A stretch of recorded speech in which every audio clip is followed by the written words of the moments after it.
Ladies and gentlemen, I'm very pleased to have the opportunity to contribute to today's discussion. The need to coordinate the different discussion strands on big data is apparent.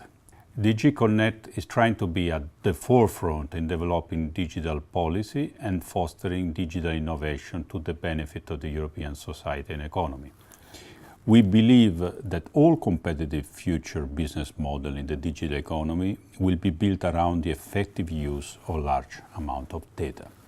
We start from the premise that in order for people to continue sharing their personal and consumer data to benefit innovation in new services, they need to be able to trust their fundamental rights to privacy, freedom of expression, and non-discrimination. There are many use scenarios of big data that impact positively on citizens' life through better and more affordable products and services. Examples are improved healthcare, better and more efficient homes, or safer transport infrastructure. We also have to remember that the data economy is rapidly evolving and that new technologies and services will continue to bring both new opportunities and challenges. One area where there's an obvious need for a convergent approach to innovation and individual rights is online platforms. My services have looked in depth in online platforms. Our take is that they are essential to the functioning of the digital single market, and their impact is very positive. In the platform communication, which was published in May this year, we set out a targeted approach to support their further development in Europe, and this consists in three main steps. First, we need to ensure a level playing field for comparable digital services. This can be done by applying the same rules to comparable services, as well as making the existing rules simpler, more modern, and lighter. Second, we must ensure that online platforms behave responsibly, both with regard to intellectual property and liability issues.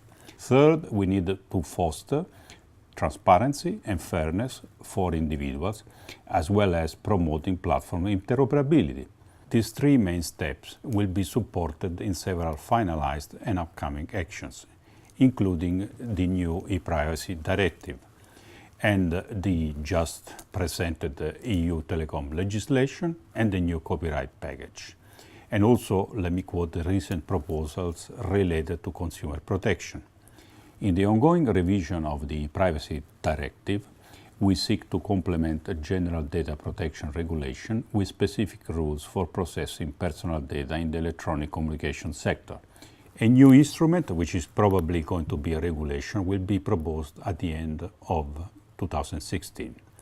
Another important strand of work is the initiative that we call free flow data. We are planning to adopt a legislative initiative and also a communication where we will discuss issues that are central to the data economy, such as ownership, access and reuse of data, data liability, and data portability, and also interoperability of data sets. We will focus on machine-generated data. We are aware of the work which is already going on, especially following the GDPR provisions. Hence, in our upcoming communication, we will address issues other than those strictly related to data protection. For instance, data portability could help facilitate the balance. We are exploring possibilities of data portability rights and technical solutions with a lot of interest. Example of technical solution that could combine the need to innovate and exploit with the need to protect are personal information management solutions.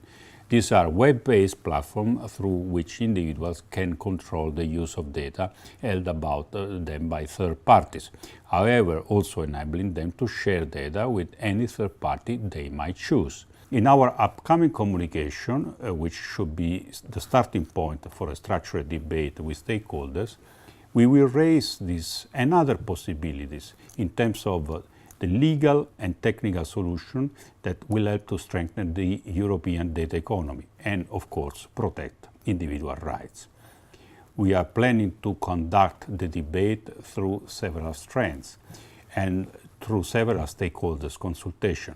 The EDPS, BEUC, and all of you are, of course, very important interlocutors to us. We would highly appreciate your input.